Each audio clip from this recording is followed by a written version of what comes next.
Hello, everybody, and welcome back to Ace Attorney Investigations. Continuing case number 4, Turnabout Reminiscence. We're in the middle part, investigating the double murders of Mackrell and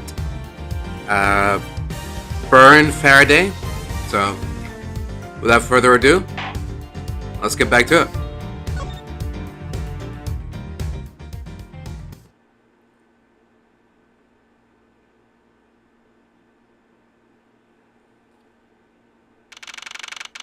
September 10th, 4:45 p.m., District Court, 3rd floor lobby. So, what is to become of the trial into the Cadobian Embassy staff member's murder? Indeed, suppose the suspect and Sapascot are not dead. The case will be dismissed. As a fact, the trial ends here prematurely. Looks like you'll have to wait just a bit longer for your big debut. I suppose it can't be helped. The evidence for the trial will be transferred to you in a little while. So, what do you think about the murder of the Cadobian Embassy staff member and the murders of Mr. Faraday and Mr. Rell? What an outrageous circus it has all become. That Faraday brought it all upon himself with his naivete. An outrageous circus? Right, sir. I grow weary of this topic. Edgeworth, I'll have you assigned to a different case. Papa, you'll come and watch my courtroom debut next, won't you? I'll consider it. Sir, if I may, please allow me to continue with my investigation. Whatever for? I know that there is already a suspect in the murder of Mr. Faraday and Mr. Rell. However, there is not enough evidence to prove that it was he who committed the crime. I'd like to continue investigating in order to find the perfect proof of his guilt. The perfect proof? Don't make me laugh. A versus person like you has no right to claim such a thing as perfection. Papa? Who do you think is the real culprit behind these murders? Miles and I, we're competing to see who can find the real killer first. Plus, being able to investigate a real crime scene is a really rare opportunity. It would give us some real-life experience, would you agree? If you want to investigate this case, how much then do as you wish. Then you're allowing us to continue. In court, your top priority is to win, and a solid investigation is one of the keys to winning. We have to make sure you become recognized as a first-rate prosecutor, don't we? It wouldn't be very interesting otherwise. I'm returning home now. Edgeworth, Mazaska, see to it I'm not disturbed, save for the results of your competition. Yes, sir. Of course, Papa. Francesca, thank you. What are you thanking me for? Your logic earlier was built on that scruffy detective's lie. That means that the competition is still on. Yeah, just as you wished. I couldn't let you get off so easily. Now then, let's see how well you fare on the investigation from here, Miles Edgeworth. I know I don't have enough information yet, so my first order of business will be to question anyone involved with this case.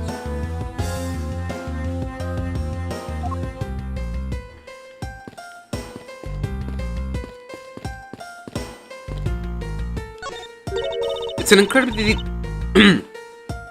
incredibly detailed model, isn't it? I heard that it costs as much to make that as it costs to build the courthouse itself.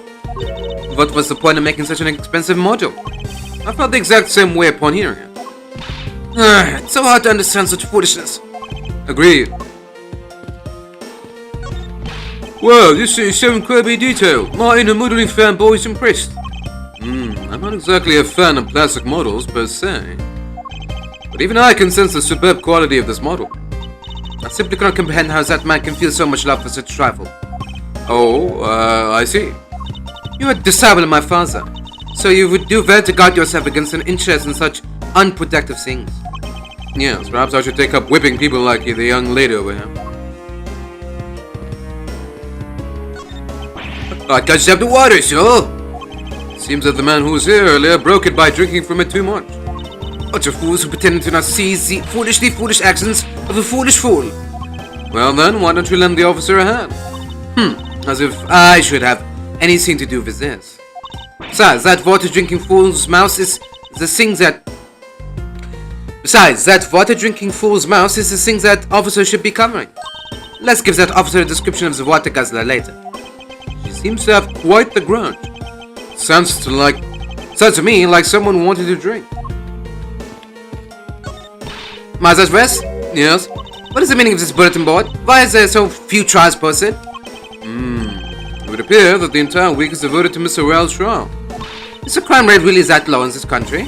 Or maybe the police lacks a proper motivation to get out there and catch the criminals? I'm afraid I can't comment on that, however. I can say I have my doubts about the younger detectives. Sounds to me like they're in need of a stricter hand. And I'll start my discipline regimen with that pathetic firstly coded detective. Sigh. I feel bad for the big guy, and yet I can find no suitable reason to stop him.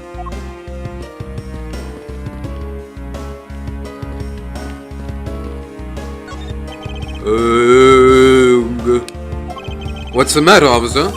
I've been standing here for forever, sir, and I really need to get to the bathroom.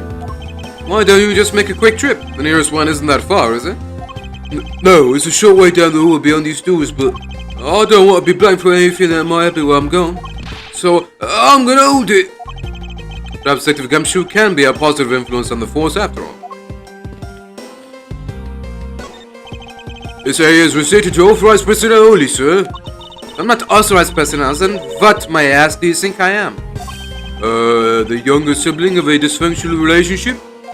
Not the younger one, he is. Now get that straight in your head. I believe there is a more objectionable part you should be upset over, Francesca.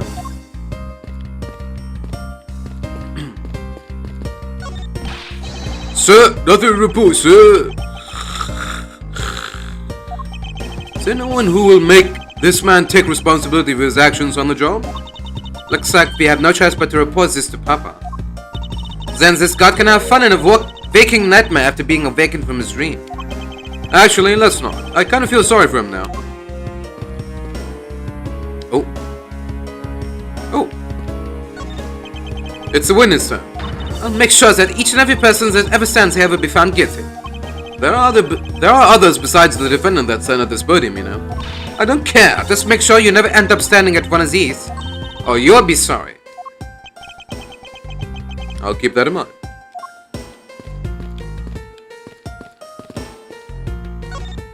It's a viewing gallery. This is where the riffraff sit when they come to watch. It's situated at the same height as the judge's bench. Wonder if that's to represent the intense scrutiny of each and every case from all sides. My address, are you or are you not man enough to stand up to all those eyes? What sort of... Of course I'm man enough. It's the defense attorney's bench. Ugh. I'd probably be standing on this side of the courtroom if that incident hadn't happened. What are you thinking about? Lately, the more wrinkly your face becomes, the less I'm able to read what you're thinking. Well, I never. I'll you know I don't have a single wrinkle upon my youthful brow.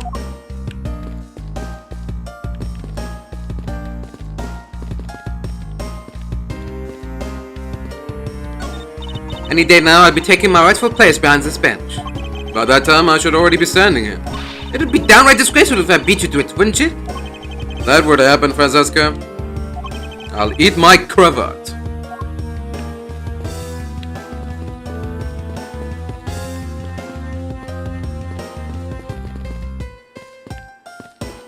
Ooh. The judge's chair. It must be wonderful to be able to sit the whole time. Yes, as opposed to us prosecutors and defense attorneys who have to stand. I think it'd only be fair if the judge had to stand the whole time too. His Honor is an old man. He should be afforded some comfort. Fine, he can enjoy his chair, but he'll share in our pain through my lashes. I fear for the judge if Francesca were to ever become a real prosecutor. This must be the judge's desk. You can tell by the gavel sitting on top. I had a dream once that I was being squashed from above by this gavel. You're such a weakling, Mazajves. You have no idea how frightening it was. You know what? That sounds very familiar.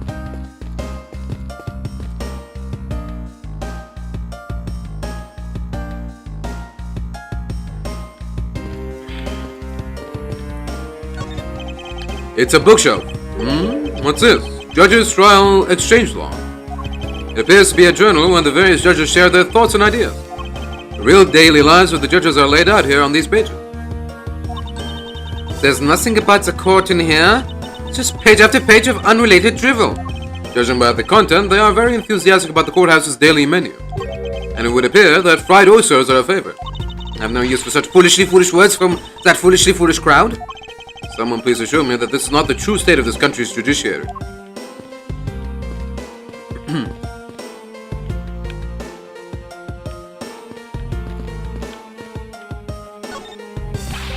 Was it me, I tell you? I didn't do anything wrong. Yes, I descend, so let's just calm down, okay, buddy? And I'll get anything useful from a detective while he is this agitated. Okay.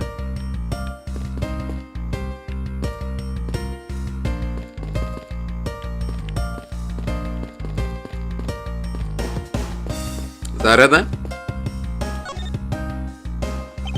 Miss you. Oh, it's you, Edra. And who are you? Wait, you were at the crime scene just now, weren't you? You should be disbarred for not knowing who I am. I am Francesca von Kammer, and I'm about to come as a successor to the family name. About to? I guess that means that for now you're still just another kid. In which case, it's only natural that I didn't know who you are. Why are you being me? Anyway, it looks like they're planning to hold the evidence a bit longer. There's one thing I can't stand, it's waiting. I'm terribly sorry, but I have a few more questions to ask of you. Look at you! Eyebrows scrunched with lines on your forehead. And that to ask of you. What exactly is so funny? Sorry, just bad dealing with a super serious atmosphere. Apparently they failed to teach you proper behavior at a crime scene in law school. Ahoo! I feel much better now. So what is it you want to talk about? I'd like to inquire as to where you were at the time of the murder. We were in defendant lobby number 1 the whole time, up until we heard the gunshot. And by we, I mean Mr. Baird. If you don't believe me, feel free to ask him yourself. You were with Detective Baird. Why? We had a little something to discuss, that's all. So, I take it that you are acquaintances with Detective Baird? Yeah, he was the detective in charge of the KG-8 incident. But Detective Baird is also related to that incident. That's right. He was the one who was supposed to protect my sister, Cece. But you know how that turned out, don't you, Edgeworth? Mas Edgeworth, I have no idea what you two are talking about. I've heard of the KG-8 incident from my papa, but how does that case relate to you, Miss Yu? The victim of that case, CCU, is my little sister. You're making that super serious face again. I'm fine, really. Just make it a point to rub some more salt in his wounded pride every time I see him. The way she talks about doing that as she laughs away is kind of creepy. Oh, speaking of Mr. Bad, he and Mr. Verde, I'd say they met up just about every single time the Yatagrasu made a move. It was practically a given that the two would meet up at every one of the crime scenes. I see. You did mention that he's in charge of the Yatagarasu investigation earlier. Maybe I should ask her what she knows about the Yatagarasu in more detail.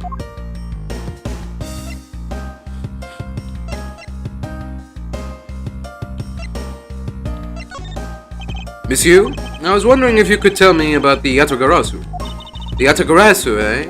I don't really know much about that character myself, but I do get a lot of consultation requests from companies to defend them. Requests from companies? Yatagarasu isn't some petty thief out for money, you know. Alright then, perhaps Yatagarasu is in the business of stealing people's lives. You're not very funny or witty, are you, little Miss Von Karma? Grr! Francesca, be careful about who you whip. Choose carefully or... There, I chose carefully, just like you said. Just like you wanted.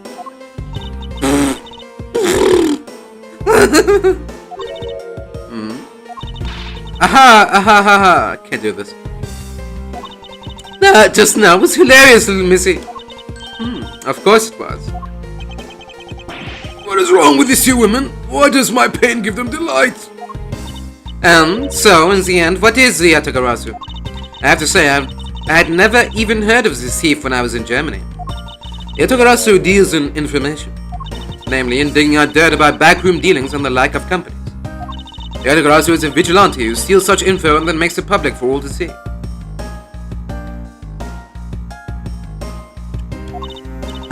vigilante or not, this person sounds like just another criminal to me. I suppose you could put it that way too. But either way, I get a lot more clients now thanks to that thief. Sounds like Miss Yu is profiting nicely. You claim that at the time of the murder you were with Detective Bad. But don't you lawyers usually discuss the trial with your clients during a recess? We do, and that's what I was planning to do. But Mr. Faraday was being rather threatening and he dragged Mr. Rell away. After that, Mr. Bad came to lobby number 1, so we just stayed there and talked. And what did you talk with Detective Bad about? Nothing interesting. I just insulted him some. Talked about how the trial was going, and then I insulted him some more. Bloody! When she's not laughing, her mouth seemingly spews nothing but insults. Anyway, Mr. Bad and I were in defending lobby number 1 when the murders occurred. So I really can't tell you anything about the hallway or lobby number 2. I see. I'd like to ask you a few questions about your client, Mr. Macrell. Now, your client first claimed to be the Yatagarasu, is that correct? Yeah. Once I heard that it was the Yatagarasu that had made off with the evidence from KG8, I began to ask Mr. Rell all sorts of questions, but to no avail. Turns out Mr. Rell was not the Yatagarasu. He had just made that up. He made it up. Mr. Rell's crime was caught on tape by the security cameras, but there is no footage of him sneaking into the Kadobian embassy itself. Hold on for just 1 second. Then, you mean to say that you knew that he was not the real Yatagarasu, and that he was just another cold-blooded killer, and you were ready to defend him? Yes, that's right. I see. So a defense lawyer is actually just someone whose job is to cover for criminals. That's why defense lawyers are so detestable, but they are no match for us Von Kamas. I don't believe it. You're serious. Why did you save that face for something really worth being serious about? And Edgeworth, do you remember what I said earlier? I have my own agenda. I'm still on the hunt for the leads regarding the KG8 incident, alright? And for that you have not a single qualm about defending a known killer? Don't put words into my mouth. I said no such thing. The only way I had to get close to Mr. Rell was to be his lawyer. I had no intention of covering for him ever.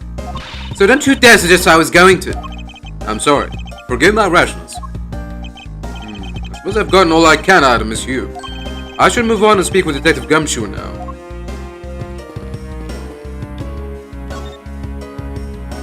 Detective Gumshoe? Hey, it's you, pal. You're here. Youch! As am I. I don't think you needed to whip him to let him know that. I didn't do it, pal.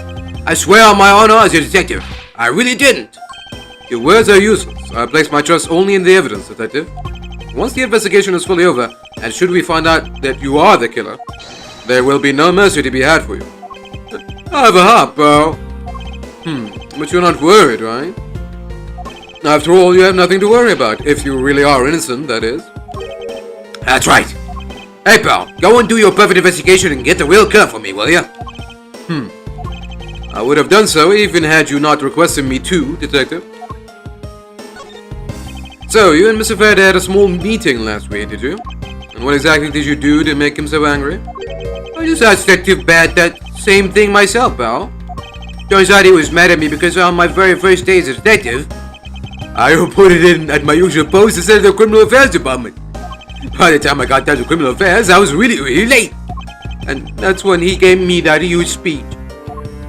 I remember doing the same exact thing in elementary school. On the first day of school every year, I'd always wind up going to my old classroom. How pathetic for the detective to be comparable to a mere school child. You claim to be standing guard in front of the door to lobby number 2 during the recess. However, when did you receive the order to do so, and from whom? Earlier at around 3:20 and from Detective Bud, pal. Today's trial took a really crazy turn, so I was told to make sure nothing happened to Mr. Faraday. And yet something did happen to him, correct? It looks like it was a total waste of manpower to assign you to guard duty. Oh! Your words sting worse than your whip, pal. So it was Detective Bad who ordered him to stand guard, huh? Now then, Detective Gumshoe, is there anything else you'd like to tell me? Nope, not a thing, pal. In that case, allow us to take a look at what you are carrying on your personage. Wait! You can't do that! There's nothing of any particular value here. Well, my handcuffs and my badge were confiscated by Detective Bad, so, you know. And what is that open envelope I see sticking out of your coat pocket? Hands up, pal! Just show it to us already. Yo! Annual bonus check within $5 total. Except there is no check inside. You've had your look now. Give it back, pal. It's my first bonus as a brand new detective. I just got it and cashed it out today. Cashed it today. I had literally no cash on me up until I did, you know. So that envelope is really special to me. Now give it back. You don't need rubbish like this. Don't worry. We'll throw it away for you later. Oh, could you?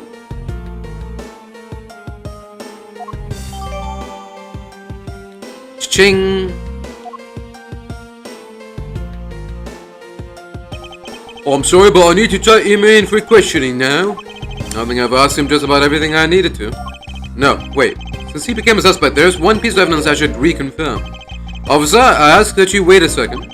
I still have one thing I'd like to reconfirm with Detective Gumshoe. Understood, but please make it brief, sir. I want to hear it from the horse's mouth. I must confirm whether or not his testimony about when the crime occurred is the truth. Oh.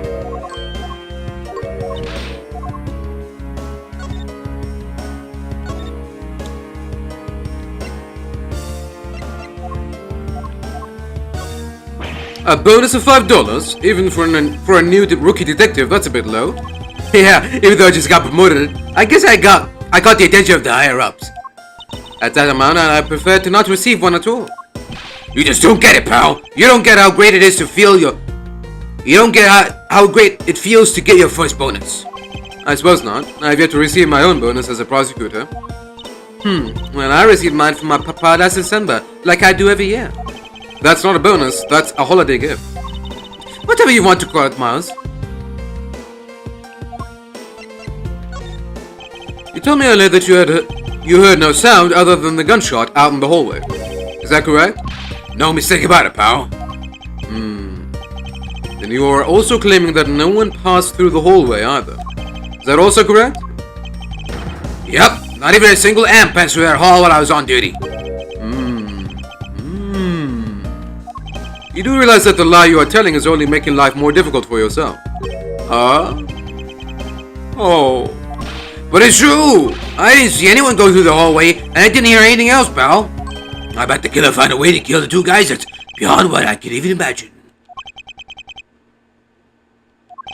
So he intends to continue telling this ridiculous lie. But why would he do so given the situation he's in? I believe a thorough investigation of the hallway in front of the defendant lobbies is in order.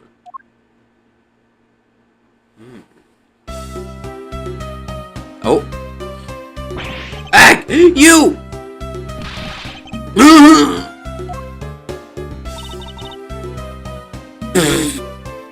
Oh.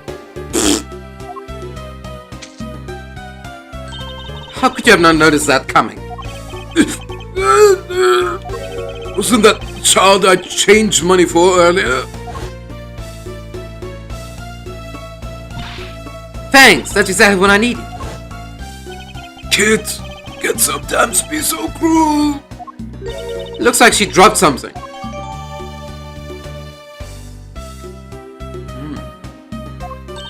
Maybe we should arrest that girl? She might turn out to be a valuable lead. I believe some sort of punishment may need to be dealt the next time we meet. I believe I've asked all that I need to of this man. Now for Detective Bad and the judge. We have to confirm who is correct, the judge or that scruffface, right? I suppose we should inspect the hallway in front of lobby number 2 next, then. I suppose so. Shall we head on over, Francesca?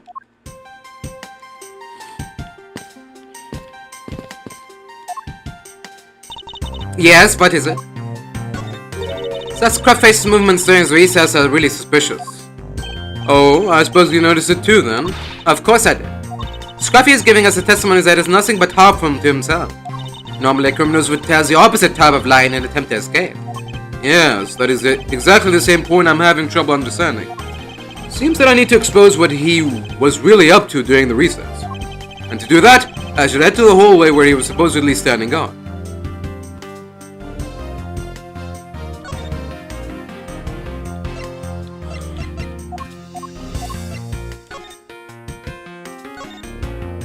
Courthouse Special Swiss Rolls. Is this being sold somewhere on the premises? I don't recall seeing a restaurant of any sort in this courthouse.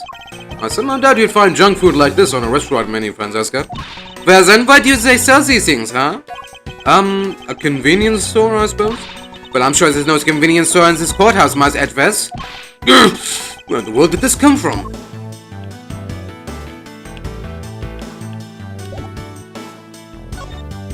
I was wondering what you would think of this piece of evidence. Asking people for help is breaking the rules, Miles. As I said earlier, this is a competition, a battle of wits. If you want to ask someone for an opinion, you should start with yourself. In other words, you have no real opinions about this piece of evidence, do you? Scruffy's annual bonus envelope? What to use this piece of evidence? Yes, well, obvious point aside, what do you think about the low amount of money? A pathetic amount for a pathetic detective. I think it rather suits him. But don't you think it's a bit too low, even for an officer like him? By his pay, I can tell he's a fool that I'd never trust anything to. A foolish fool like him would only blotch my record with foolish mistakes. Well, not that it matters. I'd never have to work with that pathetic fool anyway. That was a bit harsh, even for you, Francesca. How is this gonna be important later? That's what I'm wondering. Are we eventually gonna have to prove that Gumshoe did get a bonus from you know, the police?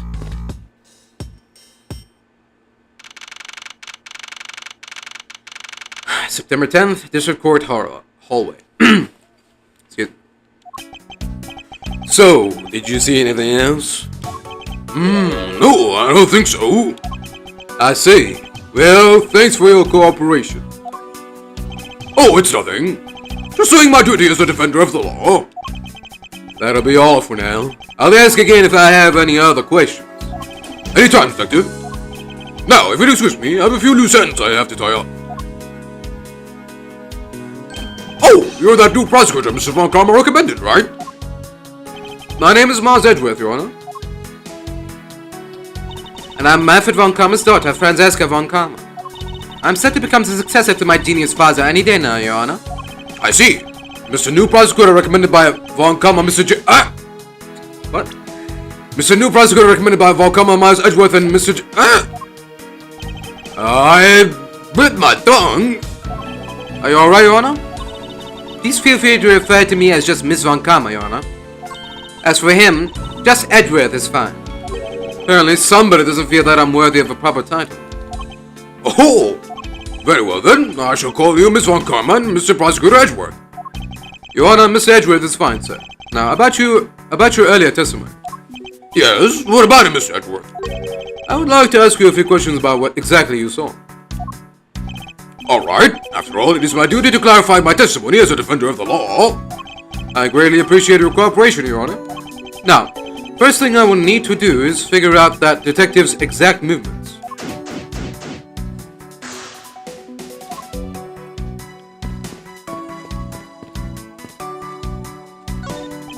There are no signs that this fire extinguisher was used in the crime. If you could already tell from a distance, then why are you wasting your time examining it? Francesca, let's not try to rush absolute genius. Okay. He's making a most ridiculous looking face. That may be, but at least he doesn't look like someone who would tell a lie on purpose. I suppose, but to a Von Karma, evidence is the only thing that carries any weight. Of course. At any rate, this poster seems to be of no use to us right now. Have you found any suspicious fingerprints, officer? No, just the fingerprints of those involved with the case, sir. I guess we know all of the players in this case then, huh? It would appear that way, but I have the nagging feeling that we're missing something. And I suspect that what we're missing is hiding right here in this crime scene somewhere. Did you find something, officer? I think there's a $5 bill back here. Come on, just a little more. Sir, no one working this crime scene who isn't a total vase of living tissue. Unfortunately, there doesn't seem to be a single person we can deem useful here.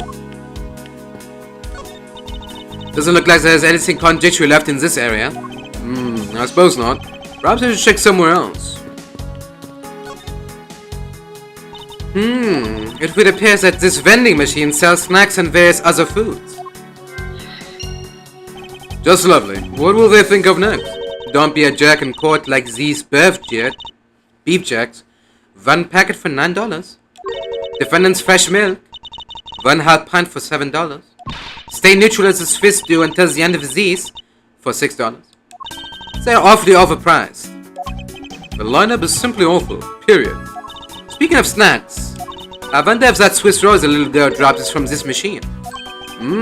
I was wondering about that myself. Stay neutral as the Swiss do until the end with these. The end of what? Well, I assume it means the end of the trial. I suppose this means that one should eat these during a recess? Can't eat during a trial, so I suppose the only time you can eat them is now. I wouldn't mind if you wanted to eat one now. They come in packs of 2 after all. But it's the middle of an investigation. Besides, I don't have $6 on me. If you want, we can pool our money and buy a pack together. If I have to split it with you, then I don't want it.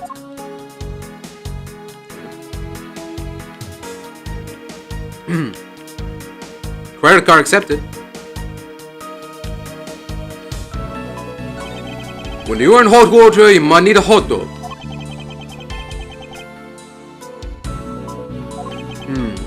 Looks like this slogan was decided through a public contest. And the winner was Prosecutor Winston Payne. What a pathetic slogan. No presence at all. Now, if it was up to me, it would read, if you leave matters in Von Karma's hands, everyone in court will be found guilty dogs.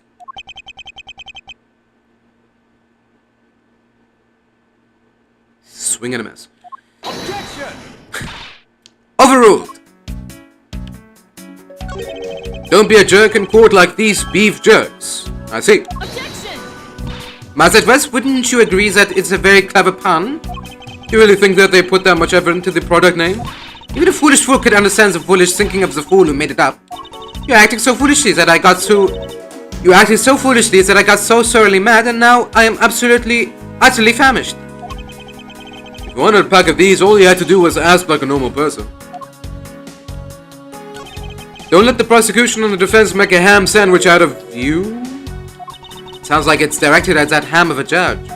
Well, it certainly isn't directed at me. I can outmaneuver him any day. When it's looking bad, blind your opposition with some OJ. Are they promoting violence? Don't worry, my whip will make sure that anybody following this advice won't be for long. Compared to the sting of a whip, the sting of orange juice might not be so bad. Defendant's fresh milk. What exactly is that supposed to mean? I bet it means that the milk is freshly milked by various defendants on trial right now. No, I think it might mean that this was milked right here from the various defendants. Mars Edgeverse, you can't possibly be serious. Of course not. Unless...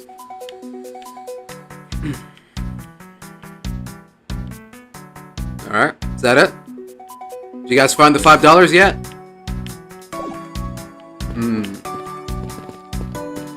Not yet, I guess.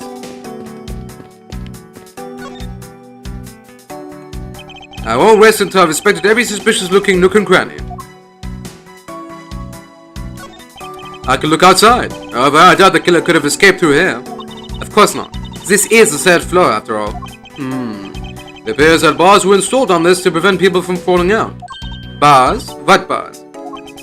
Can you not see them from your vantage point?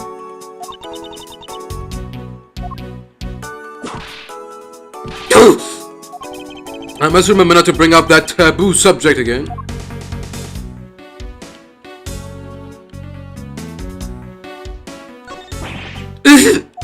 What's the matter? I pricked myself on one of this cactus's needles. I didn't think the needles on this thing would be so sharp.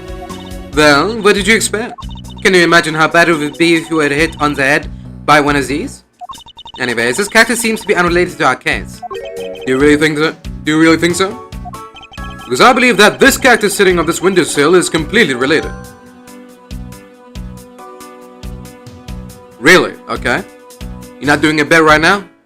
Okay. How could this be related? These needles are dangerous. Oh, well then. I look forward to an explanation on how exactly it is related. What is this? It's a pink-colored piece of trash made of rubber.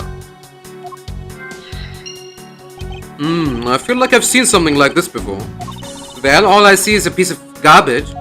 But you know, the fact that there's a litter running loose inside this courthouse, simply unforgivable. It sounds like it was I who littered. Rubbish belongs to a rubbish bin.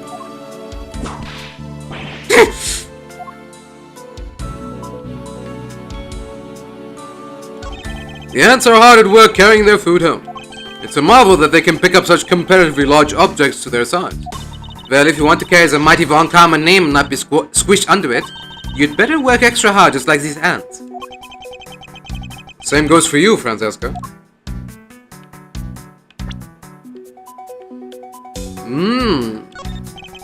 The dirt on this bench smells like some sort of sweet substance. Can't believe there's someone going around dirtying the courthouse. For shame. Hold it! Calm down, Francesca. Now take a good look. Doesn't this smudge look kind of like a handprint to you? I suppose it could be. Which means that perhaps we can lift the prints of the person who sullied this bench. I see. And then we'll know the identity of our mystery slave. You there, the lab technician? Could you please find out who this handprint belongs to? Sir, yes, sir. I've got the results of the fingerprint analysis, sir. And do we know who they belong to? Sir, the fingerprints belong to Detective Gumshoe. Oh, interesting. Good work, officer.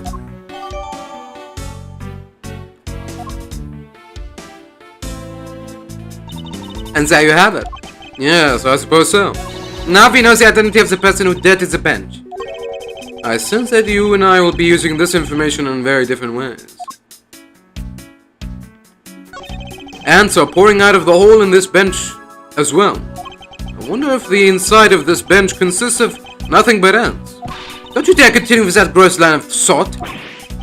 I'm sorry. What are these black speckles? I believe it's a pile of ants eating away. That detective, he claims that not a single ant slipped by him. And yet here's a whole hill of them. What are you hitting me for? As a replacement for the pathetic detective. Perhaps I should add this deduction to the detective's growing tab of pay cuts. Anyway, I wonder what the ants are eating. From the look and sweet smell of it, pieces of cake and chocolate from a Swiss roll. My adverse? The courthouse is to be kept pristine at all times. Was it me that dropped food on the ground? The courthouse must be kept clean.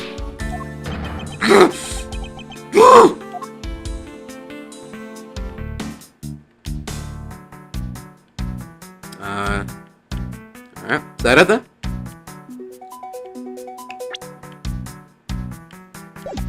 I think so. Okay.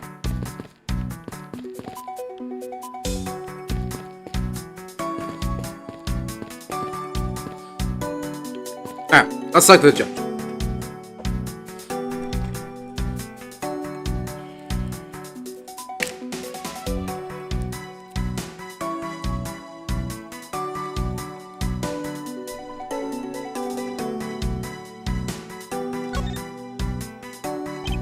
Your Honor, I'd like to ask you a few questions, if you don't mind.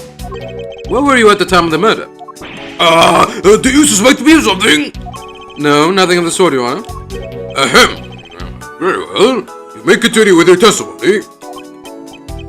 Your Honor, it's your testimony I'm after. Oh! I had no idea you were chasing after me or my testimony. I'm beginning to sense that I might want to avoid being in a trial run by this judge. Let's see here. Now then, how should I put this?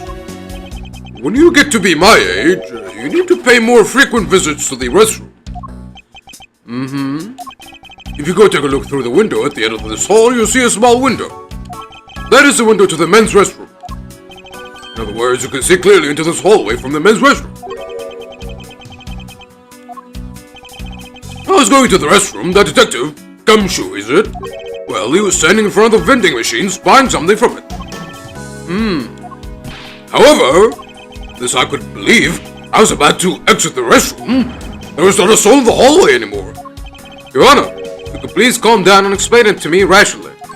Oh, I'm really sorry. Please let me regain my composure. It was really suspicious. That's what my finely honed judge's intuition said. Although, well, until the murders occurred, I just sort of brushed it off. Ho ho ho.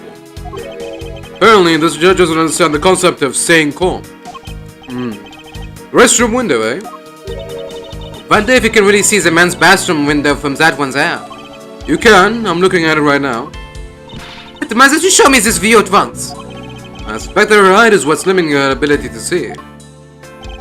That's probably all I'm going to find out from His Honor. Miss Edgeworth, may I return to my other duties now? Yes, I'm sorry to have held you up. Thank you for your cooperation, Your Honor. Ho ho ho, anytime, Miss Edgeworth. Anytime. See ya. The judges in this country seem rather friendly.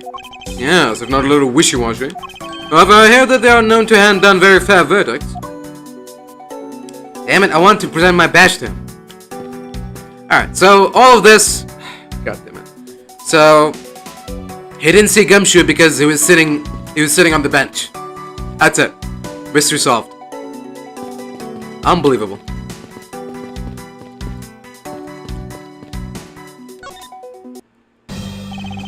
Detective Bad, I have something I wish to inquire about.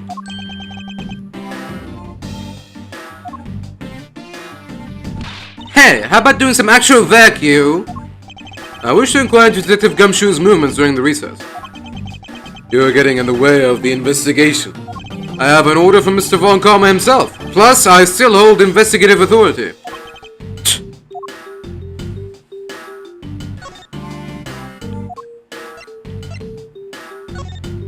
Detective Band, I'd like to ask you about this piece of evidence. What a narcissist. He'd rather look at his face than the evidence. Don't trust your eyes all the time, little girl.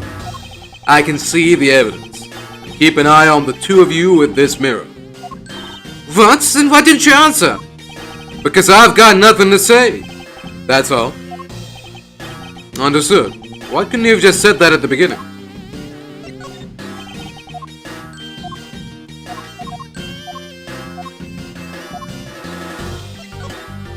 Detective Band, I'd like to ask you about... Oh.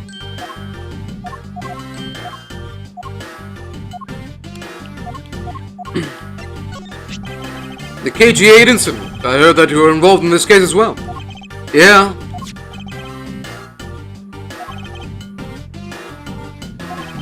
That's all you have to say?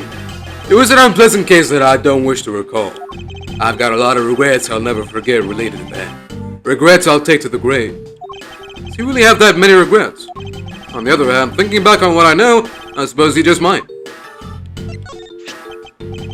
Does showing that off make you feel like a big, strong prosecutor? Of course not. I was simply proving my title of prosecutor to you. I see. But most prosecutors don't go around flaunting those things. It's like a detective walking around outside with his badge flashing in the sunlight. Show that off too much, and before you know it, you'll be elbow deep in angry criminals. That would definitely be a problem.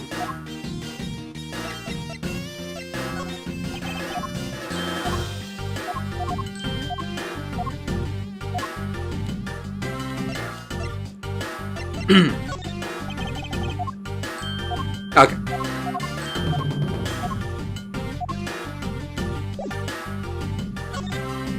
So I hear you were the one who called for Detective Gumshoe to come down here. Faraday. That guy was just accused, you know. I just knew something was going to happen. My detective's instinct told me. A lot of good it did you. You couldn't even protect one lone prosecutor visit.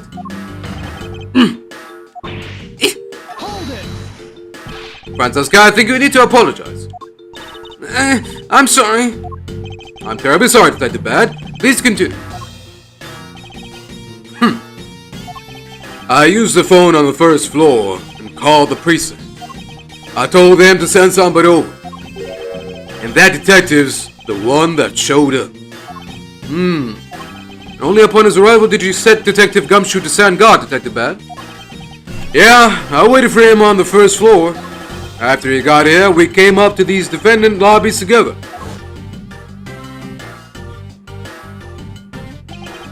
As we entered this hallway, we ran into you. She told us that Faraday was really mad, and that he dragged Rel off to lobby number 2 to have a word or something. And that Faraday had said to not let anyone interrupt him. So what choice did I have? All I could do was tell the big lug to stand guard outside. And around what time did all of that take place? Let's see. I think it was about 30 minutes before I heard the gunshot. After giving the big lug his assignment, he never left the hallway, not once. Oh, and how can he make such a claim? One of the guards out in this floor's main lobby swore to me he didn't. If the detective never left the hallway, then where did he disappear off to? That's simple. He must have gone to lobby number 2, just as I suspected. You and I we were in lobby number 1 next door.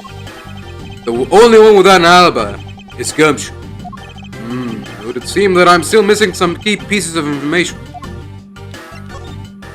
Detective Bad, you also heard the gunshot, did you not? Yeah, I heard it when I was in defense lobby number 1.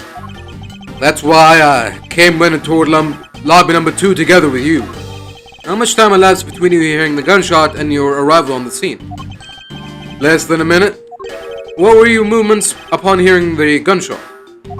I grabbed the big lug who was just walking around in the hall and raced into lobby number 2. And that's when we discovered the bodies. In that order. That makes you the discoverer of the crime scene, right? Yeah, I guess it does. Little miss. I'm not about to become a prosecutor very soon.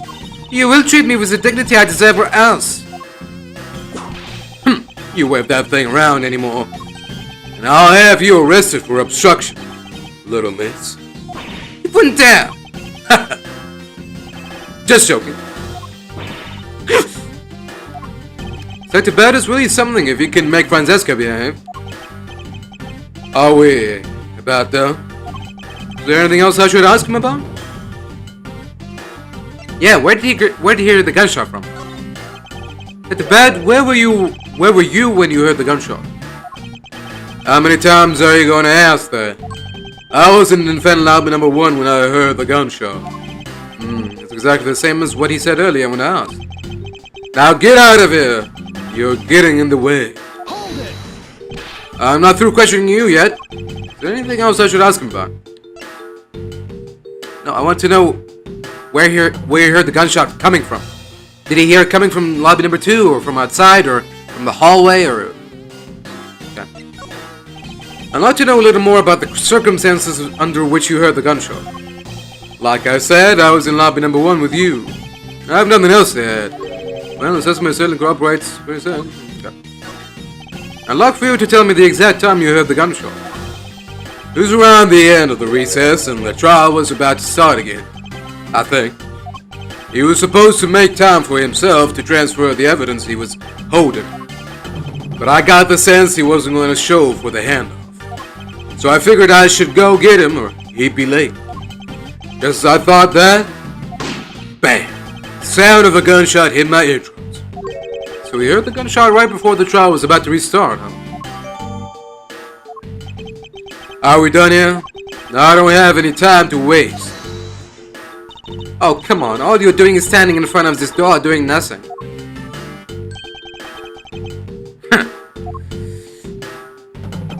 I get the sense that he is somewhat investigating this crime scene, or rather, that he is keeping us under surveillance. But to what end? Detective Bad, may I ask that you cooperate with us for just a bit longer? I don't have anything else to say to the two of you. You guys were the ones who said you wanted to investigate in the first place. Fine then, be obstinate. We'll just do as we please. Come on, Miles.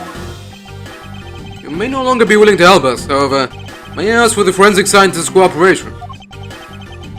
Do as you like. Alright.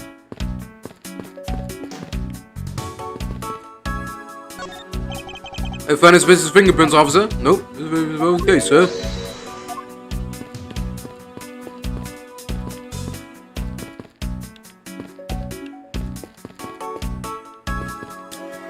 Alright, I guess we need to connect some dots first.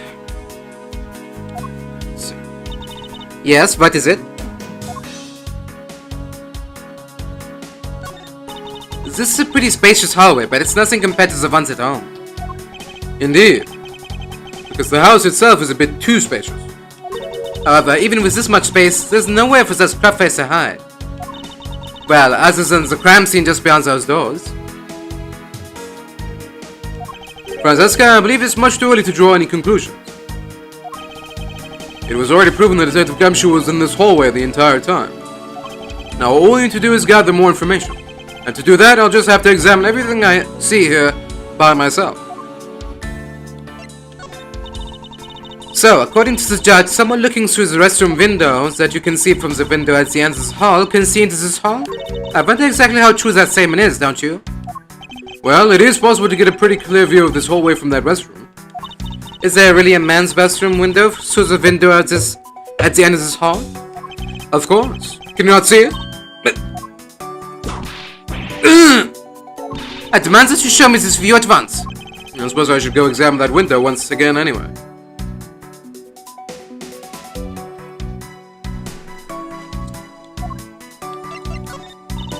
We've gathered so much information, but they feel like just random fragments to me. I wonder what really happened here. Random fragments? No matter how unrelated they may seem at first, they might actually fit together somehow. I grow tired of your inner monologues. Say something!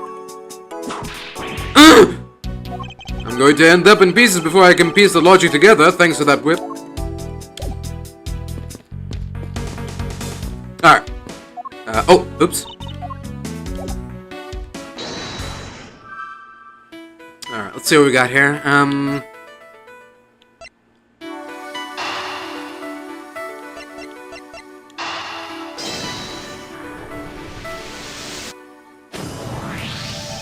These bits of chocolate and cake, could they not have come from a Swiss roll? A Swiss roll? Why would the courthouse sell a thing like that? It might not seem like the right venue, however, it is being sold right over there. It's a vending machine. Ah, I see. Stay neutral as the Swiss do until the end visits. 2 for $6? Talk about expensive. Leaving the fact that it's on the expensive side aside, the fact that the cake crumbs and chocolate bits were found in this hallway suggests that they came from a Swiss roll that was purchased from this machine. I think I have a pretty clear picture of what happened here now. Naturally, after all, I'm here, aren't I? Detective Gumshoe must have sat on this bench as he ate a Swiss roll.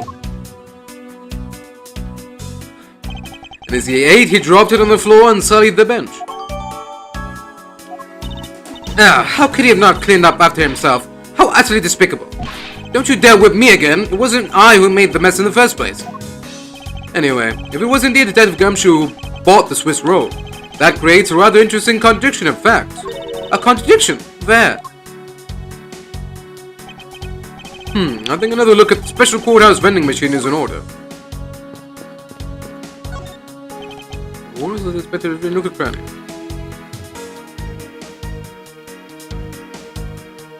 Ah.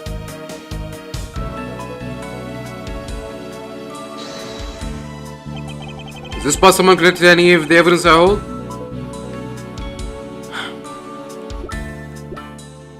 The $5 from his bonus check and the $1 that we gave to little Kay Faraday. Yeah, makes $6. Eureka! About Detective Gumshoe's finances, he said that until this morning, he didn't have even a single penny on his personage. Just how poor is that guy? If his bonus really was only $5, then he should not have been able to purchase a pack of Swiss rolls. However, facts being as they are, we found cake crumbs on the floor. Meaning Scruffy must have bought a pack somehow. Indeed. That detective should not have been able to purchase a pack, and yet he did. The question is, how? Interesting.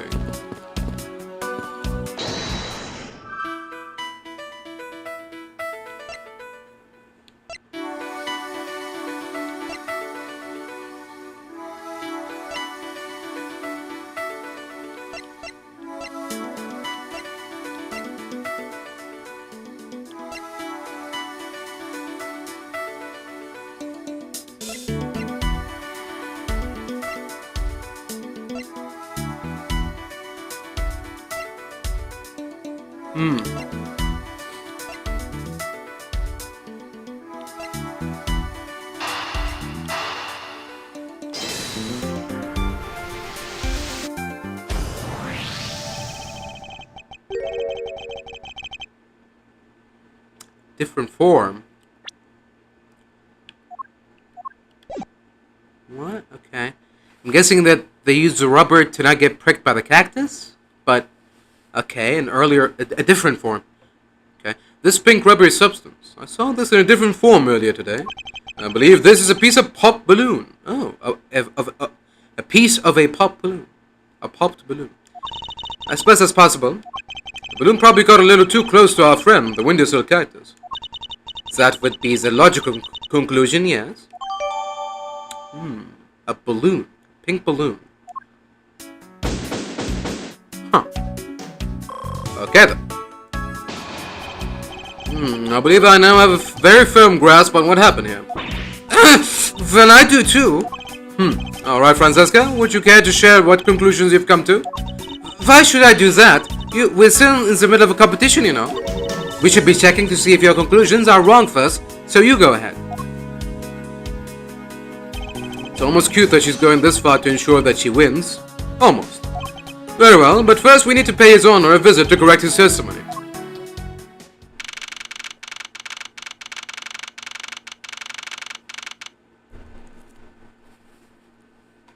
September 10th, 5:15 p.m., District Court, Quorum number 3.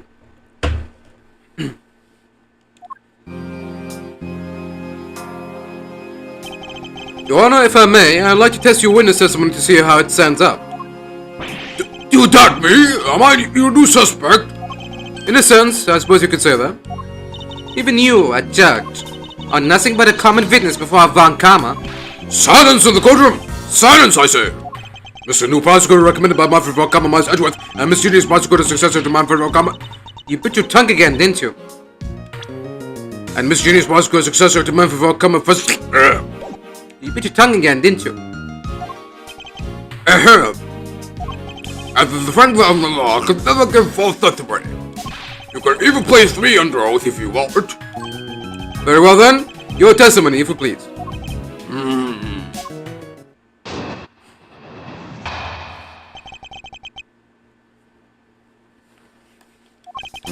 During the recess, I went to the restroom.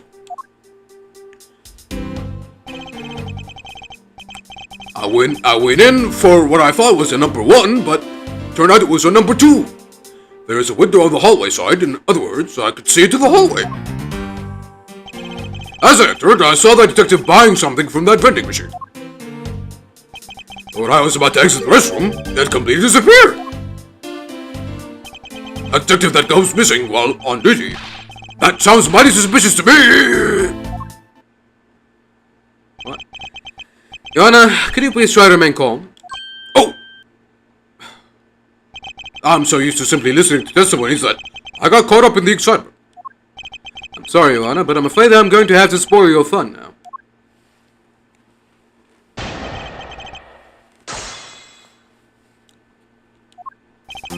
During the recess, I went to the restroom. Hold it!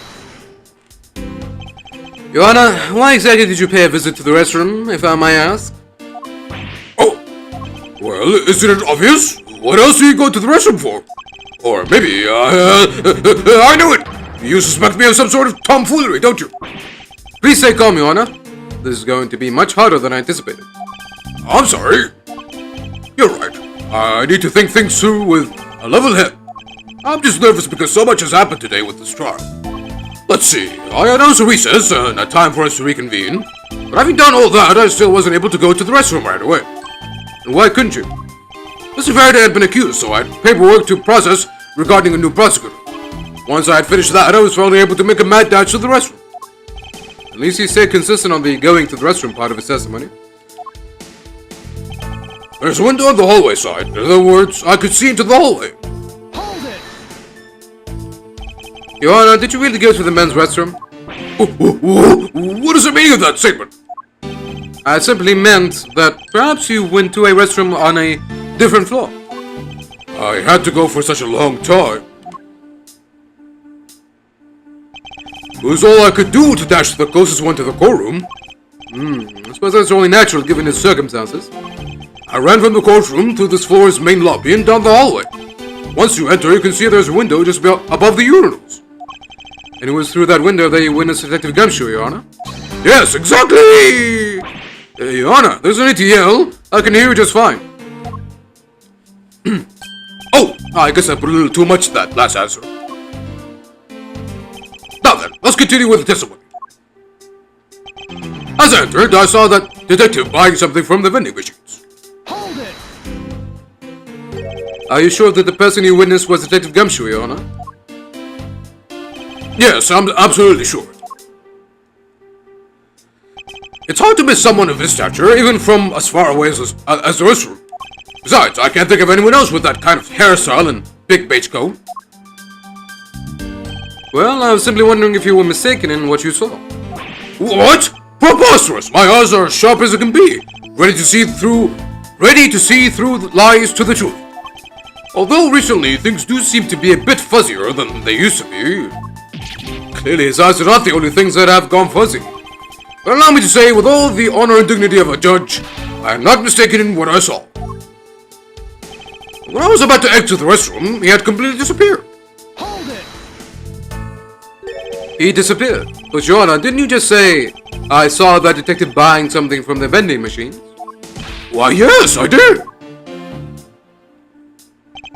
The restroom window looks over the courtyard and right into the hallway. But just as I was about to exit, I took another look, and there was no one inside. That led me to the only solution to this mystery. That detective must have gone into the crime scene lobby number 2 at that point. So he looked into the hallway from the restroom and over the courtyard, did he? A detective that goes missing while on duty. That sounds mighty suspicious to me. Hold it! Your Honor, I ask that you please remain calm. No. I am perfectly calm. I'm perfectly calm. You're being anything but perfectly calm. It appears that His Honor could not have been mistaken in what he saw. I suppose so, given his line of sight. However, Francesca, why do you suppose our lines of sight are so different? If you're referring to my height, can't you hold that whip still for just a second? Now, about His Honor's testimony. I believe his line of sight to be an important factor. If it is that important, why don't you hurry up and tell him already? I will, but there's one more thing I need to do if I'm to correct His Honor's testimony. I'm going to need to retrace Detective Gumshoe's movements.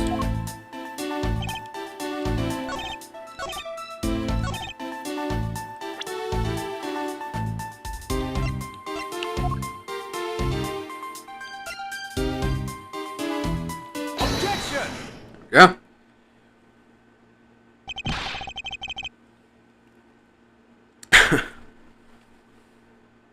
What's that finger wag for, Miss Ashworth? Don't you know it's rude to shout objection while someone is giving testimony? Huh. If you truly are a man of the law, then you must always be vigilant. For example, I never let an opportunity to shout objection pass me by. Mas Edgeworth, it's one thing to be passionate about your job, but this is real life. This is what some people may say is the pot calling the kettle black. Your Honor, I wonder if you might take a look at this for me. What is that, Phil? How dare someone dirty the hallway bench like that? Who is the culprit? That party is hereby found guilty of uncleanliness. If you must know, the uncouth bench sullier has already been placed under arrest thanks to your earlier testimony, Your Honor. Oh, well that's good. But who was it?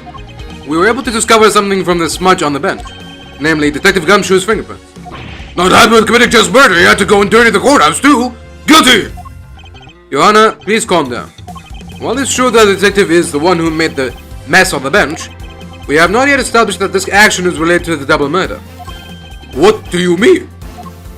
I believe the detective bought a pack of Swiss rolls from the vending machine and then promptly sat down on the bench to eat one.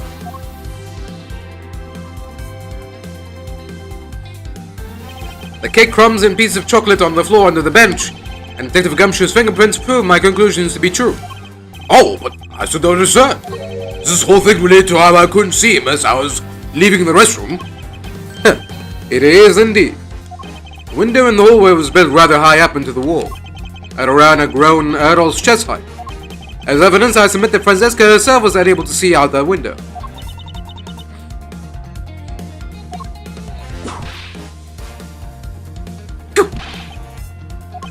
I knew I shouldn't have used her hide as evidence. Basically, what this means is that the area directly under the hallway window is a blind spot when the hallway is being viewed from the men's restroom. Done. It seems that you have made the connection. If someone were to sit on the bench under the window. Yes, even someone as large as Detective Gumshoe would effectively disappear from sight. What? Do you finally see, Your Honor? Your testimony has just proven that Detective Gumshoe was in the hallway the entire time. Sorry. I didn't mean to say it with that much enthusiasm. All I wanted to do is try saying it once. Here, let me try that again. Hold it! Is there something of value that you'd like to say? Yes, actually there is. I remembered something else just now. Miss Edgeworth, please allow me to testify to the court one more time. Even if we overruled him, he'd just keep on talking, wouldn't he? That might not be a bad thing. The more info, the better in a perfect... The more info, the better in a perfect investigation, right? Sure. Depends on the info, but sure.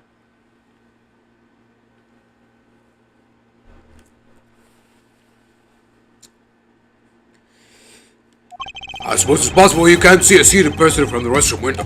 However, that doesn't mean that the detective was sitting in there when I looked. Anyway, I forgot to testify earlier about probably the most important detail. As I was leaving the restroom, I heard the loud bang of a gunshot. How was that? This is the testimony. That is the testimony of one who judges the crimes of others. Your Honor, could you try to state the important facts first next time? I agree. Before you go around judging others, you should learn to judge your own words. Eek! I'm sorry. But honestly, I thought that sound was just a noise popper until now.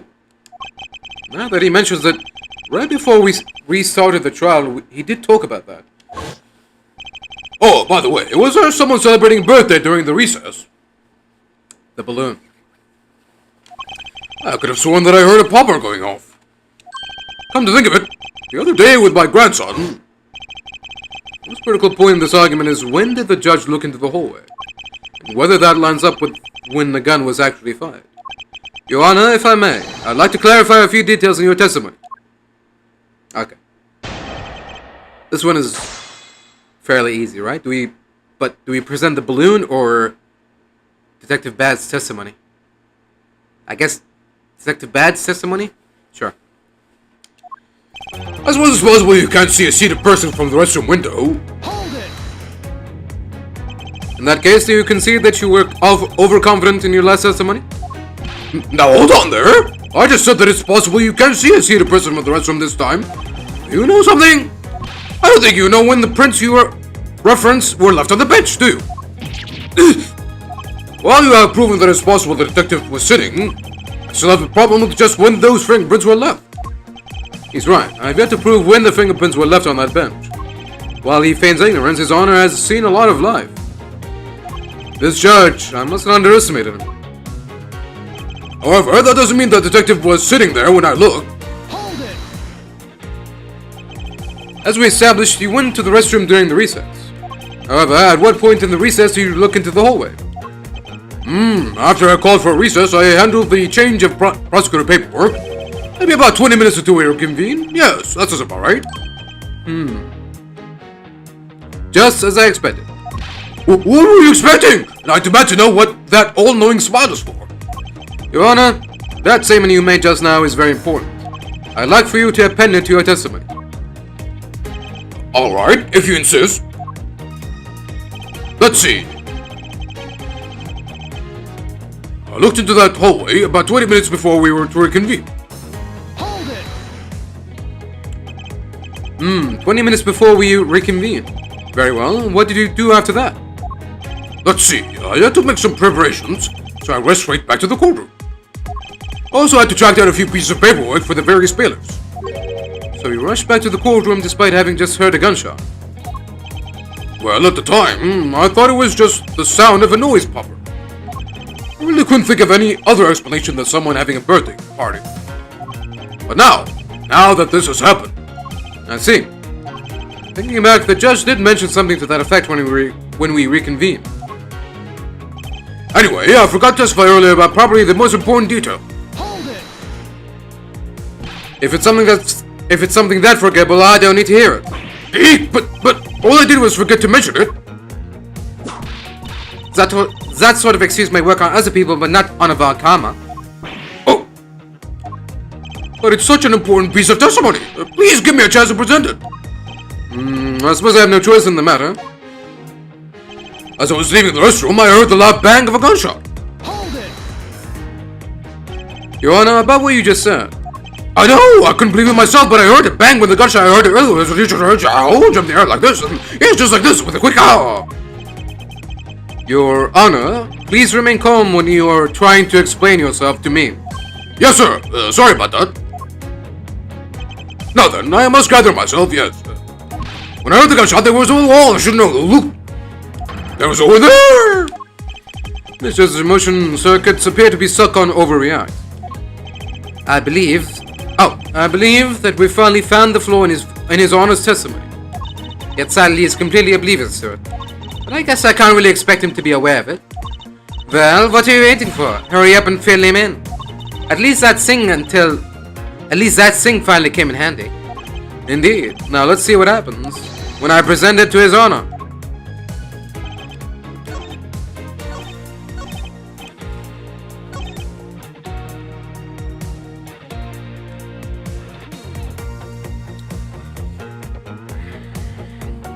Do we present it here or?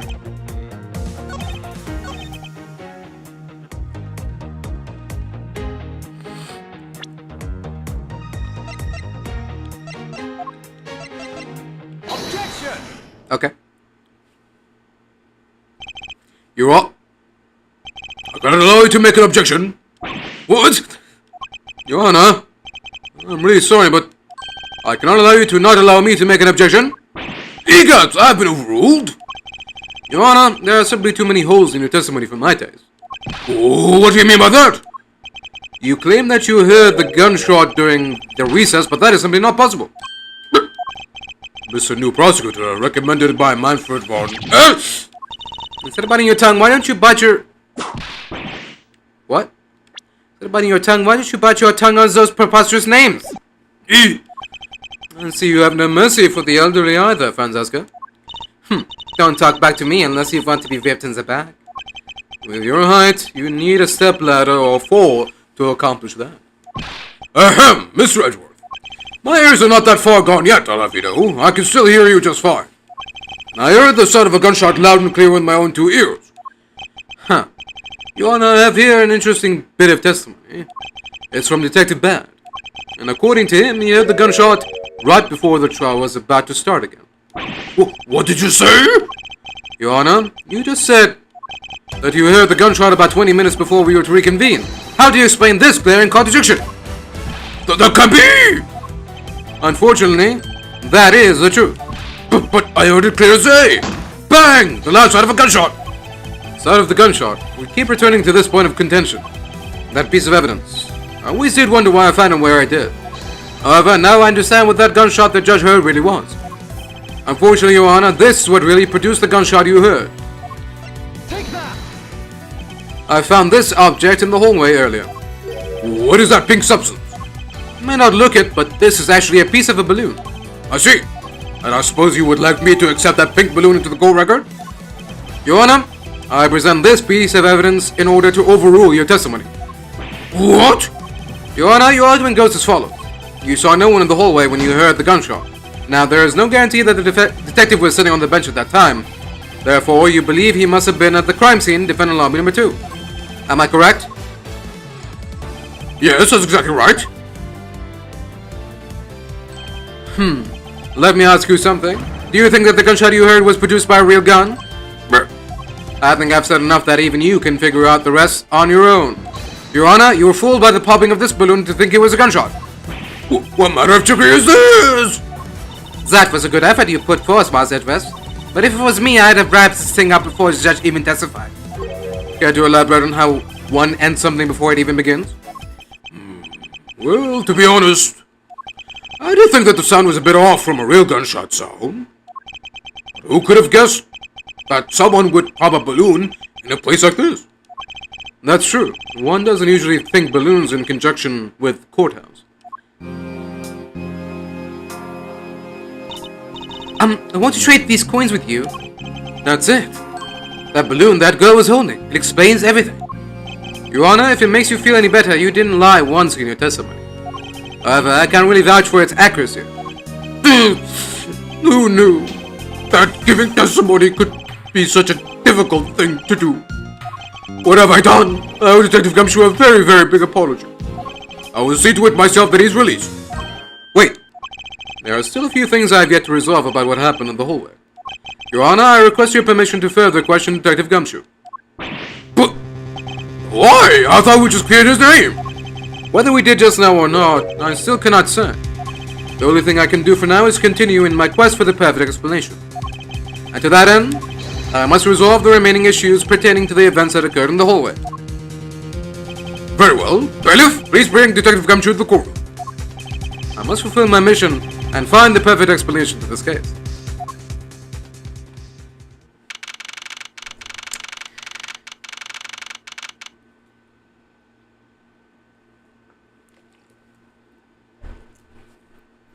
September 10th, District Court, Quorum number 3.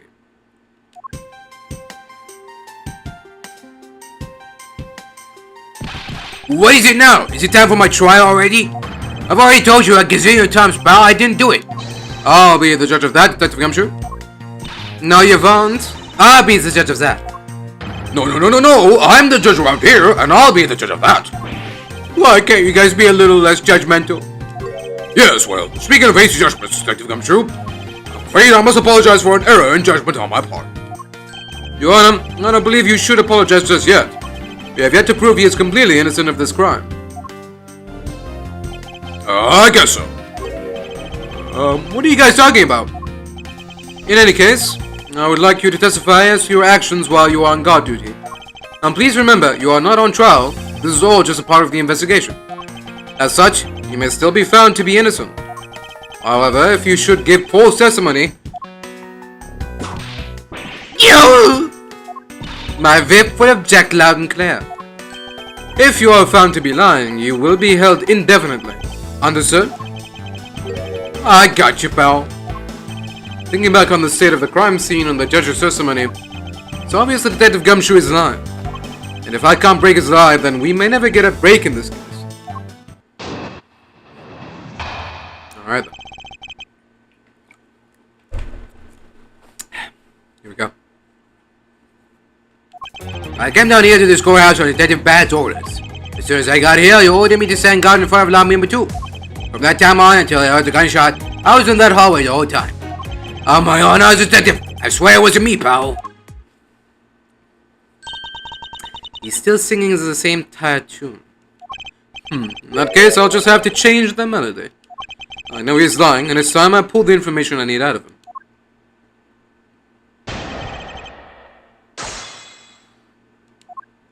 I came down here to this courthouse on Detective Bad's orders. Hold it! So, was it really Detective Bad who called you down here? You bet it was, pal. I was left in charge of the precinct while everyone was out, and this call comes in. I want you down here in 1 minute flat, he said. Well, I thought this was my big chance, my first case, so I made a mad dash down here. Although I couldn't exactly get here in a minute flat. So how long did it take you? About 10 minutes, I guess. What was Detective Bad doing when you finally made it? He was waiting for me down on the first floor in the entranceway, pal. As soon as I got here, he ordered me to stand guard in front of lobby number 2. Hold it! And by he, you mean... Detective Bad, of course, and this being my first time at the schoolhouse. He also walked with me up to the third floor hallway in front of the defendant lobbies. Did you meet anyone along the way?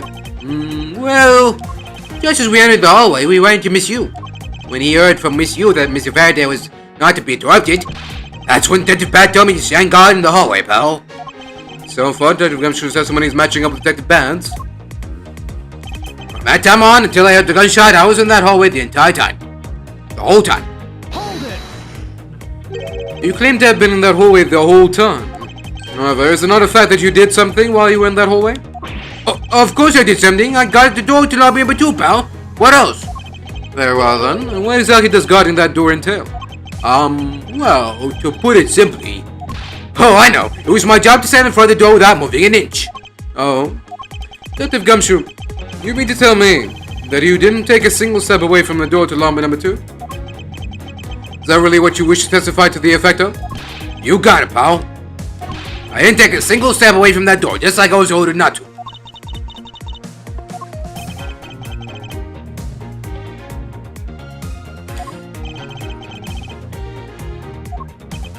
Why is everyone so quiet all of a sudden? Because we are all in shock and in awe of your utter stupidity. Scuffy, if you're going to lie, at least tell us a more believable one. Yes!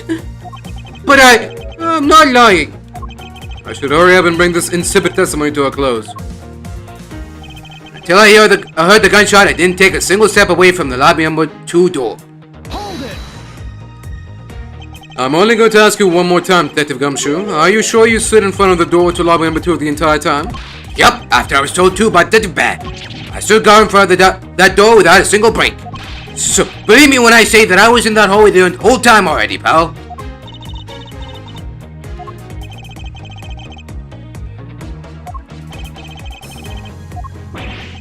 Why did everyone go quiet all of a sudden again? Apparently, someone has a bit of trouble reading between the lines.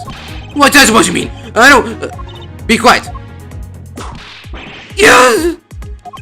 I should hurry up and bring this insipid testimony to a close. On my honor as a detective, I swear it wasn't me, pal. Hold it! Would you also be willing to swear that there was no one else in that hall besides you? What are you talking about? I just warned you that I was doing my job, pal. Oh, then what are you acting so nervous for? What? I'm not nervous at all, pal. Anyway, not a single person other than myself was at all the whole time. I should just let it go. Pursuing this train of thought at this time would just be a waste of time. To have such a foolishly foolish contradiction and such a foolishly foolish testimony, just plain old foolish. Indeed. However, in the pursuit of the perfect investigation, I'm afraid we have to deal with it by squashing it under the weight of the evidence.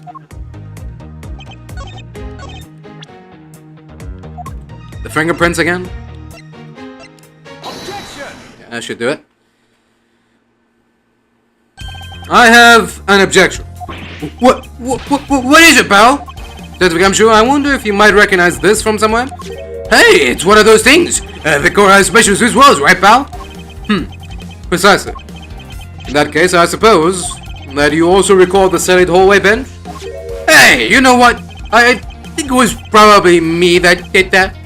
Detective Gumshoe, you know you can't go around turning up the courthouse like this. You inconsiderate, slovenly pig! Eek! I promise to clean it up later, I swear. Now then, shall we get down to business? About the fact that you didn't move even a single step from in front of that door? If that really were the case, then how were you able to buy a pack of Swiss rolls? Furthermore, if you didn't move a single step from in the front of that door, how did you manage to get the bench dirty with your grubby hands? Yeah! It appears that Francisca's whip can do more damage than my words alone can. Alright, I confess, pal. I was hungry, so I bought a pack for myself, okay? I thought I'd get chewed out again if anyone found out about me eating on the job, so I didn't want to say anything. Well, unfortunately for you, I saw you do the whole dastardly deed. I clearly saw you buying a pack of Swiss rolls from the vending machine. Sigh. Okay, I'm sorry for lying.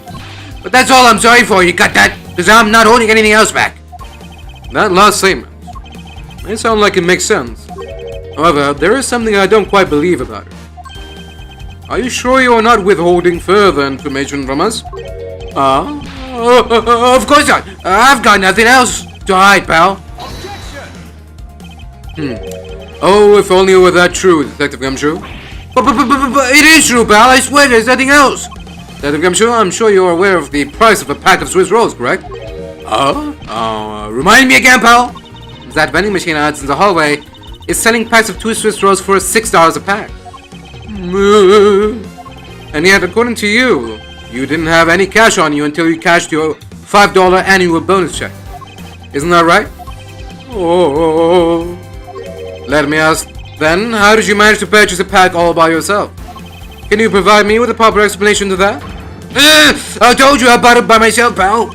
There wasn't anyone else in that hallway with me. So there's no one who could have helped me buy it.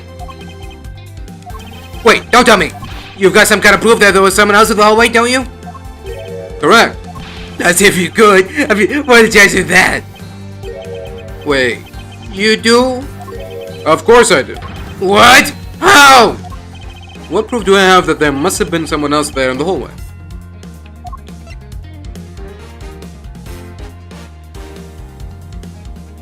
Take that! Hey, you showed that to me not 2 seconds ago, pal. Ah, I think you're under the mistaken impression that I bought this pack of rolls. Wait, if you didn't buy it, then that means you must have stolen it. You thief! Well, I would never do such a thing. All your lies are the same. You start out as thieves. You're under arrest, pal. I believe you meant to assert that all thieves start out as liars. And in that case, what does that say about you, detective? This particular Swiss roll was dropped by a certain someone. Oh. There were 2 rolls in this package. You ate one of them, but you then gave the other one to a certain other person, didn't you? No way, pal. You've got it all wrong. I ate both of them.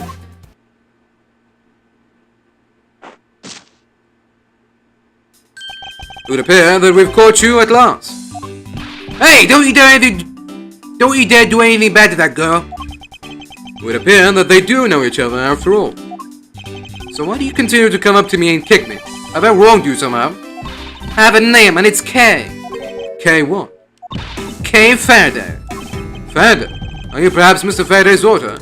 I'm not you, I'm Kay. Kay, you know, good little girls don't kick other people.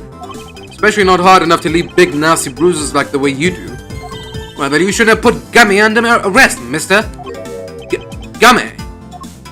I guess it's that she's talking about Detective Gumshoe. What a cute nickname you've given him. Gummy didn't do anything wrong.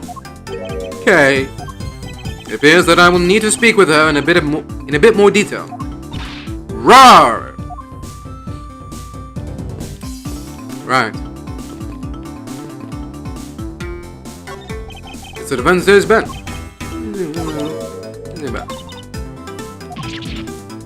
Oh. Oh dear. What is the matter, Your Honor? I claim to hand down verdicts, but I unfairly cast suspicion on the big fella. This had been a trial just now. I would have destroyed his life. I am the guilty one. Sigh. We all make mistakes, Your Honor. To err is human, to forgive divine, as I say. Although if you were to make a mistake during a trial, then it would be quite unforgivable. Oh. It appears that we have caught you red-handed eating a Swiss roll. Hey, look, I'm sorry about lying to you, pal. And, do you have nothing else to say? Sure do. It was so fluffy and sweet and big. Ah, it was perfection, pal. And totally worth every penny of my bonus. I see. Well, good for you, detective. I can't believe it, but it's almost funny when a fool is this unbelievably foolish.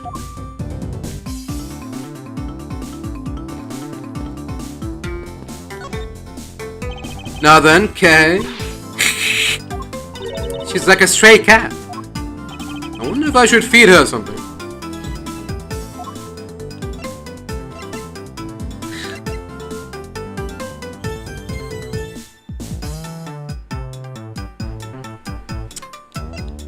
Take that! She swatted it back at me. Miles, I demand that you do something to calm her down this instant. I wonder if I should feed her something. Take that! Okay, I promise to give this to you if you calm down. Oh, a Swiss roll. It really belongs to you though, doesn't it? Yeah, I was saving it for Daddy. Oh my! Your father, he's... Ah, don't you say another word, pal. She doesn't know yet. Thanks for watching out for me, Gummy. But I already know about Daddy. I overheard the guards talking. Forgot how to do her voice, okay. But her Daddy's... he's not here anymore. I'm sorry. I couldn't protect him. Okay? I'm not gonna cry. I'm not gonna...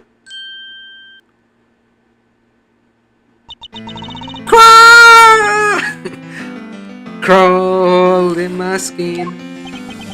It's alright. Let it all out. Your father just passed away after all. I myself was also involved in a case at this courthouse when I was a young child.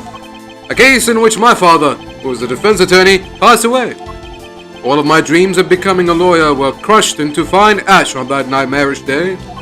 Even now, the wound festers deep in the depths of my soul.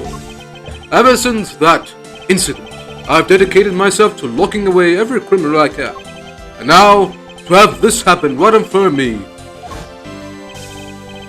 This child, I feel a certain shared fate, a common bond between us. Mas Ajres, stop monologuing. What sort of gentleman are you? Are you going to just stand there and watch a lady cry? Ah, you're right. Sorry about that. Okay, now, how about we use this handkerchief here and dry your little eyes? Quiver. Oh, good. Honk. My cravat! Don't blow your nose on that! I feel better now, thanks. I don't.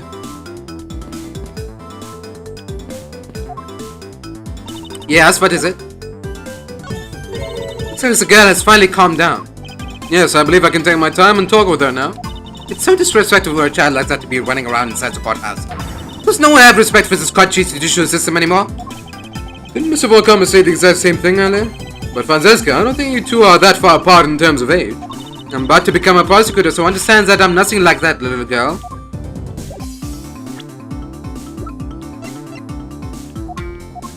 And 13? Yeah.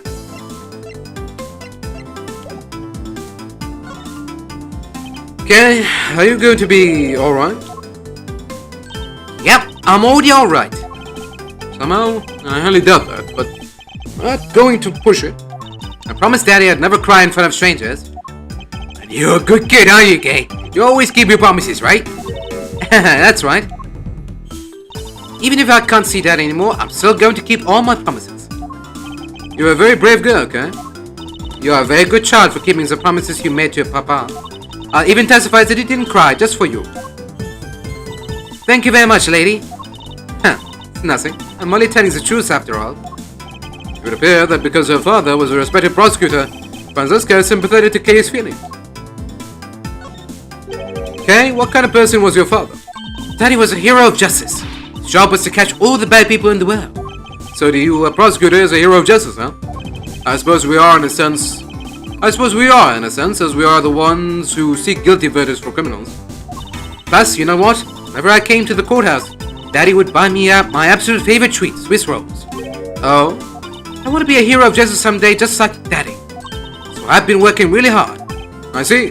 What have you been working hard on? I've been working hard to keep all the promises Daddy and I made together. A promise notebook. May I take a look inside, Kay? Sure, okay. It appears to be an exchange diary of sorts between father and daughter. Mr. Verde's writing conveys a sense of the kind of man he was. This little notebook just might come in handy later. Thank you for showing it to me, Kay. I hope you'll continue to work hard and become a hero just like your father. I'm gonna try.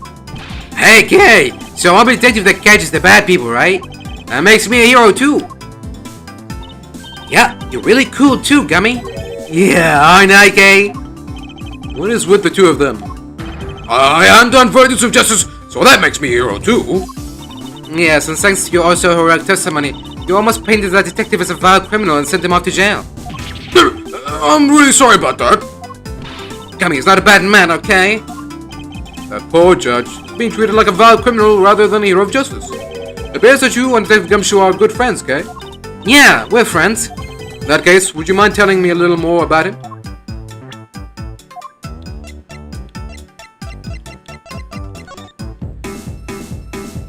Promise I never take things from a stranger. Promise 1. Never take things from a stranger.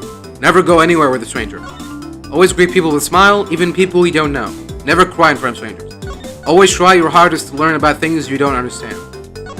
Daddy's job is to make sure that everyone follows the rules. Okay? Be a good girl and promise that you'll keep promises. Keep your promises to me, okay? So I take it that you ran into Detective Gumshoe earlier? Yep. I was on my way to see Daddy when I saw Gummy standing there. He was standing in the hallway, staring really hard at the vending machine, so I said hi. And when was this? Huh? Oh, before everything got crazy. How long were the two of you together? We only talked for a little while. And then we went on our way. We went on our own way. That's right, pal. Kay and I only talked for a little while and that's it. Oh, which means we have now confirmed that Kay was in the hallway during the recess, isn't that right? You got me. I told you to stop picking on Gummy, mister. Very well then. I'll just have to speak with the good detective in private later. Were you the one who bought this pack of Swiss rolls, Kay? Well, I didn't really have a lot of money. And I somehow made $1 out of all the pennies and quarters I had. But that still wasn't enough, and I really, really wanted one. Come to think of it, she did come and ask me to exchange a handful of change for $1. That's when you came and asked me to change your money, correct? Yeah, thanks a bunch for doing that, mister. Sure. Thanks a bunch for kicking me in return. Let me ask you, even with that $1, you still didn't have enough, correct? Well, that's why... Hey, if you bully Kay anymore, I'm gonna have to arrest you, pal. You don't imagine that yours one already under arrest. You! I sense that Kay is going to be less than forthcoming with this question. Sorry about your roughly thing. Sigh. Yes, well, now that it's possibly drenched in your nasal mucus, don't worry, Kay, I have a spare. So here, you can have this one. But Daddy said, never take things from a stranger. It's one of the promises you made in your promise notebook, correct? Yeah, look, see, it's right here on this page. Alright then, I'm not giving this to you. I'm merely allowing you to borrow it. You can take it home, wash it nice and clean, and then give it back to me next time we meet. Okay, Daddy never said I couldn't borrow things from strangers.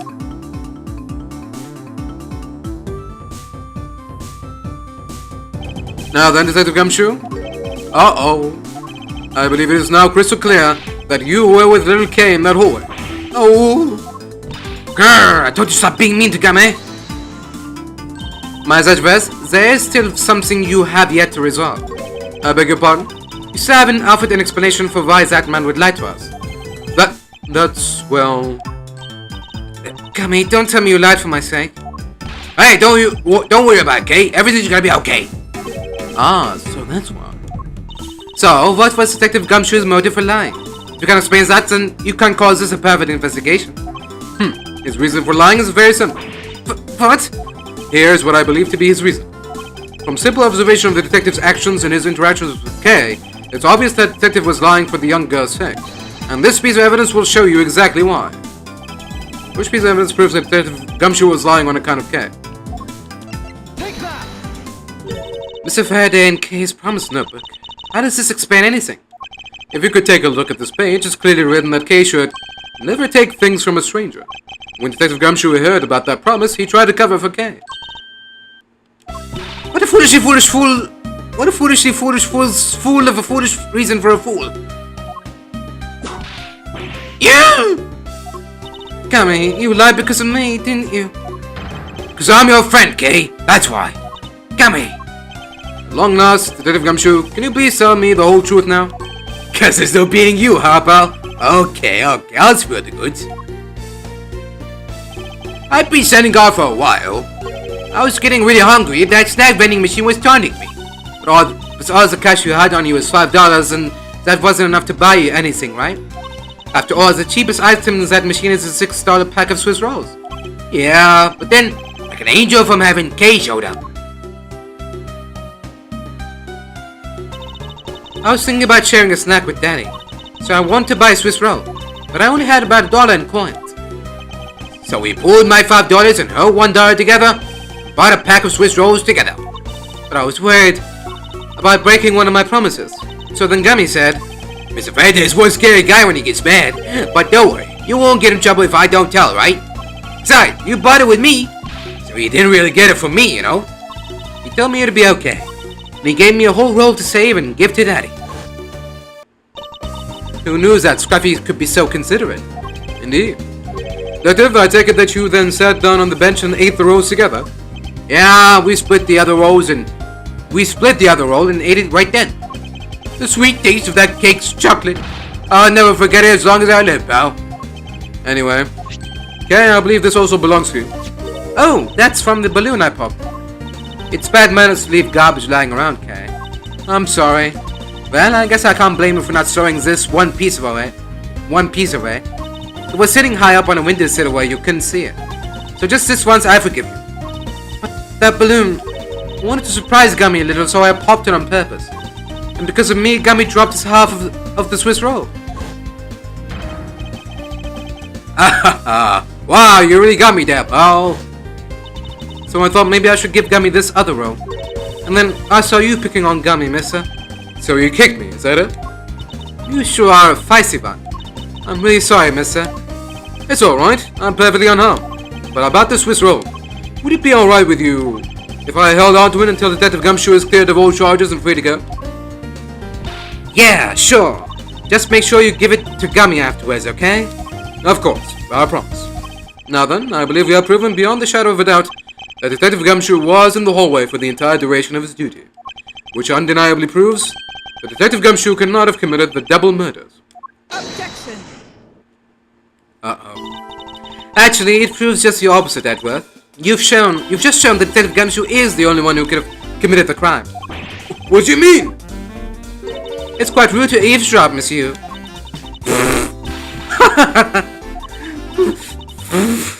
I'm getting lectured on manners. A girl with a penchant for whipping people? What? How dare you talk about with such insolence? You're wrong, lady. Gummy's not the bad guy. Oh, and what have we here? What is a child doing here in a courthouse? Beryl, please take this child away. Miss Callisto, that girl's Miss Faraday's. I know. So what? You think that just because she's the victim's daughter, she gets to just run wild all around the crime scene? I think it's actually quite dangerous for her, to speak nothing of getting underfoot. I suppose you're right. However, as long as we're in agreement on that point, let's get back to the real issue at hand. Now then, Detective, you were in front of the door to lobby number 2 the entire time, correct? Yeah, but you see, isn't it obvious that it could only be the detective? He is the only person who could have gone to lobby number 2 at the time of the murders. I have no counter argument to that. Don't worry, I've already put in the necessary paperwork for his former arrest. But the investigation is far from over. Oh, that's right. I was going to speak with you about that. Don't you think it's reckless to talk to the suspect out in the open without a guard? Suppose it is. Well, as someone with more experience in law than you, allow me to share something. Always keep a good eye on a criminal, or you may regret what comes of your negligence. Ooh, Mars, I can't believe you're letting this woman lecture you like this. This is unforgivable as a disciple of Von Karma. Down, Tigress. Now then, I'll be looking forward to the results of your investigation. So, we're back to square one. Actually, this is our last chance. I can tell that if we fail to solve this case, Detective Gumshoe will be formally charged under all of the circumstantial evidence. This investigation is not over yet. There is still one location we have yet to inspect. It's where Detective Bad and Miss Yu were at the time. It's where Detective Bad and Miss Yu were at the time of the crime. Lobby number 2. Lobby number 1. To be continued.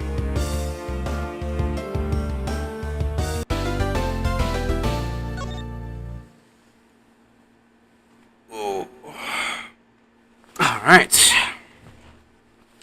Another girthy session of investigation and turnabouts and